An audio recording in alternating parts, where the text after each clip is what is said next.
ಇನ್ನು ರೇಣುಕಾಸ್ವಾಮಿ ಕೊಲೆ ಪ್ರಕರಣದಲ್ಲಿ ಈಗಾಗಲೇ ಜೈಲಿನಲ್ಲಿ ದರ್ಶನ್ ಇದ್ದಾರೆ. ಬಟ್ ಈ ಪ್ರಕರಣದಲ್ಲಿ ಹಲವು ಸಾಕ್ಷ್ಯಗಳು ಸಿಗ್ತಾ ಇದೆ, ಏನೇನೋ ವಿಚಾರಗಳು ಬರ್ತಾ ಇದೆ. ಸಾಕ್ಷ್ಯಗಳಿಗೆ ಬೆದರಿಕೆ ಹಾಕಿರುವಂಥ ಆರೋಪ ಕೂಡ ಬರ್ತಾ ಇದೆ. ಈಗ ಯಾರು ಬೆದರಿಕೆ ಹಾಕಿದ್ರು ಎಲ್ಲ ಡೀಟೇಲ್ಸ್ ಇಲ್ಲಿದೆ ನೋಡಿ. ಇನ್ನು ಬುದ್ಧಿ ಕಲಿತಿಲ್ವಾ ಡೆವಿಲ್ ಗ್ಯಾಂಗ್? ಜೈಲಿನಲ್ಲಿದ್ದುಕೊಂಡೇ ಸಾಕ್ಷಿಗಳಿಗೆ ಬೆದರಿಕೆ. ಎನ್ಸಿಆರ್ ದಾಖಲಿಸಿ ಸಾಕ್ಷಿಗೆ ಖಾಕಿ ಧೈರ್ಯ. ಚಿತ್ರದುರ್ಗದ ರೇಣುಕಾಸ್ವಾಮಿ ಮರ್ಡರ್ ಮಾಡಿ ಕಂಬಿ ಹಿಂದೆ ಮುದ್ದೆ ಮುರಿತಾ ಇರೋ ಡಿ ಗ್ಯಾಂಗ್ಗೆ ಇನ್ನೂ ಬುದ್ಧಿ ಬಂದಂತೆ ಕಾಣ್ತಿಲ್ಲ. ಜೈಲಿನಲ್ಲಿದ್ದುಕೊಂಡೇ ಪೊಲೀಸರ ಮುಂದೆ ಸಾಕ್ಷಿ ಹೇಳದಂತೆ ಬೆದರಿಕೆ ಹಾಕಿದ್ದಾರಂತೆ. ಯಾವ ಮಾಹಿತಿಯೂ ಹೇಳದಂತೆ ಪ್ರಮುಖ ಸಾಕ್ಷಿಗೆ ಧಮಕಿ ಹಾಕಿದ್ದು. ಈ ಬಗ್ಗೆ ಅನ್ನಪೂರ್ಣೇಶ್ವರಿ ನಗರ ಪೊಲೀಸ್ ಠಾಣೆಯಲ್ಲಿ ಎನ್ಸಿಆರ್ ದಾಖಲಾಗಿದೆ.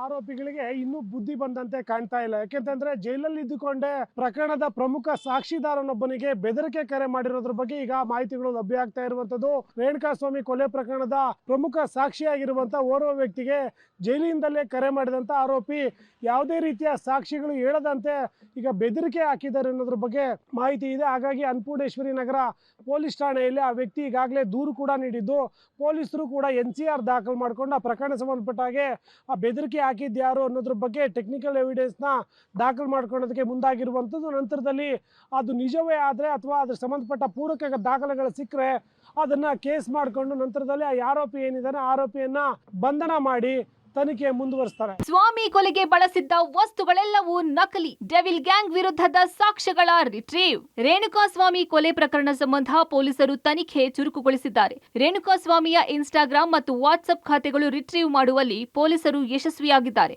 ಎರಡೂ ಖಾತೆಗಳ ರಿಟ್ರೀವ್ ಮಾಡಿ ಪೆನ್ ಡ್ರೈವ್ ನಲ್ಲಿ ಸೇವ್ ಮಾಡಿಕೊಳ್ಳಲಾಗಿದೆ. ಇನ್ನು ಪ್ರಕರಣದಲ್ಲಿ ದರ್ಶನ್ ಅಂಡ್ ಗ್ಯಾಂಗ್ ಬಳಸಿದ್ದ ವಸ್ತುಗಳೆಲ್ಲವೂ ಬೇರೆಯವರದ್ದೇ ಆಗಿದೆ. ಸಿಮ್ ನಿಂದ ಹಿಡಿದು ಬೈಕ್, ಕಾರು, ಇಂಟರ್ನೆಟ್ ಸಹ ಬೇರೆಯವರದ್ದೇ ಆಗಿದೆ ಎಂದು ತಿಳಿದು ಬಂದಿದೆ.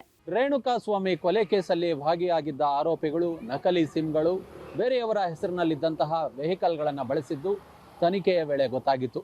ಇದೀಗ ದರ್ಶನ್ ಮತ್ತೆ ಪವಿತ್ರ ಗೌಡ ಬೇರೊಬ್ಬರ ಹೆಸರಿನಲ್ಲಿ ತಮ್ಮ ಮನೆಯಲ್ಲಿ ಇಂಟರ್ನೆಟ್ಟನ್ನು ಬಳಕೆ ಮಾಡಿದ್ದು, ಆ ಮುಖಾಂತರ ಇಂಟರ್ನೆಟ್ನ ಬಳಸಿಕೊಂಡು ವಾಟ್ಸಪ್ ಕಾಲ್ ಮಾಡಿರೋದು ತನಿಖೆಯಲ್ಲಿ ಗೊತ್ತಾಗಿದೆ. ಆರಂಭದಲ್ಲಿ ಪೊಲೀಸರು ತನಿಖೆಯನ್ನು ನಡೆಸ್ತಾ ಹೋದಂತಹ ಸಂದರ್ಭದಲ್ಲಿ ವಿನಯ್ ಮತ್ತೆ ಪ್ರದೋಷನ್ನ ಹೊರತುಪಡಿಸಿದರೆ ಉಳಿದವರು ಎಲ್ಲರೂ ಕೂಡ ಬೈಕ್ಗಳನ್ನು ಬೇರೆ ಬೇರೆ ಹೆಸರಿನಲ್ಲಿದ್ದಂತಹ ಬೈಕ್ಗಳನ್ನು ಕೃತ್ಯಕ್ಕೆ ಬಳಸಿದ್ರು. ಅದಾದ ಬಳಿಕ ನಕಲಿ ಸಿಮ್ಗಳನ್ನು ಕೂಡ ಬಳಸಿದ್ದು ಪತ್ತೆಯಾಗಿತ್ತು. ಇದೀಗ ಪವಿತ್ರ ಗೌಡ ಮತ್ತೆ ದರ್ಶನ್ ಮನೆಯಲ್ಲಿರ್ತಕ್ಕಂತಹ ಇಂಟರ್ನೆಟ್ ಅವರ ಹೆಸರಿನಲ್ಲಿ ಇಲ್ಲ. ಏತ್ರಿ ಆರೋಪಿ ಪವನ್ ಹೆಸರಿನಲ್ಲಿ ಇಂಟರ್ನೆಟ್ ಅನ್ನು ಹಾಕಿಸಿಕೊಳ್ಳಲಾಗಿತ್ತು ಅನ್ನೋ ಮಾಹಿತಿಗಳು ಲಭ್ಯವಾಗ್ತಿದೆ. ಇದೇ ಇಂಟರ್ನೆಟ್ ಅನ್ನ ಬಳಸಿಕೊಂಡು ವಾಟ್ಸಪ್ ಮುಖಾಂತರ ವಾಟ್ಸಪ್ ಕಾಲನ್ನ ಮಾಡಿಕೊಂಡು ಅವತ್ತು ಇಡೀ ದಿನ ಒಂದಷ್ಟು ಚಾಟ್ಗಳನ್ನು ನಡೆಸಲಾಗಿತ್ತು, ಮಾತನಾಡುವ ಕೆಲಸವನ್ನ ಮಾಡಿದ್ರು ಅನ್ನೋದು ಪೊಲೀಸರ ವಿಚಾರಣೆಯಲ್ಲಿ ಗೊತ್ತಾಗ್ತಿದೆ. 699 ರೂಪಾಯಿ ವಸ್ತುವಿನಿಂದ ಸ್ವಾಮಿ ಕೊಲೆ. ಡೆಲಿವರಿ ಬಾಯ್ ಸಾಕ್ಷಿ, ಸಿಸಿಟಿವಿ ರಿಟ್ರೀವ್. ಇನ್ನು ಪಟ್ಟಣಗೆರೆ ಶೆಡ್ನಲ್ಲಿ ರೇಣುಕಾಸ್ವಾಮಿಗೆ ಕರೆಂಟ್ ಶಾಕ್ ಕೊಡಲು ಬಳಸಿದ್ದ ಎಲೆಕ್ಟ್ರಿಕ್ ಮೆಗಾರ್ ಬೆಲೆ ಕೇವಲ 699 ರೂಪಾಯಿಯದ್ದಾಗಿದ್ದು, ಅಮೆಜಾನ್ ಮೂಲಕ ಆರೋಪಿ ಧನರಾಜ್ ಖರೀದಿಸಿರೋದು ತನಿಖೆಯಲ್ಲಿ ಬಯಲಾಗಿದೆ. ಪೊಲೀಸರು ಡೆಲಿವರಿ ಬಾಯ್ ನನ್ನ ಸಾಕ್ಷಿಯಾಗಿ ಮಾಡಿದ್ದಾರೆ. ಇನ್ನು ಕೊಲೆ ಬಳಿಕ ದರ್ಶನ್ ಮನೆಗೆ ಆರೋಪಿಗಳು ಬಂದು ಹೋಗಿರುವ ದೃಶ್ಯ ದರ್ಶನ್ ಮನೆಯ ಸಿಸಿಟಿವಿಯಲ್ಲಿ ಸೆರೆಯಾಗಿದೆ. ಆದರೆ ಡಿ ಗ್ಯಾಂಗ್ ಸಿಸಿಟಿವಿಯನ್ನ ಡಿಲೀಟ್ ಮಾಡಿತ್ತು. ಈಗ ಪೊಲೀಸರು ಸಿಸಿಟಿವಿಯನ್ನು ಸಹ ರಿಟ್ರೀವ್ ಮಾಡಿದ್ದಾರೆ.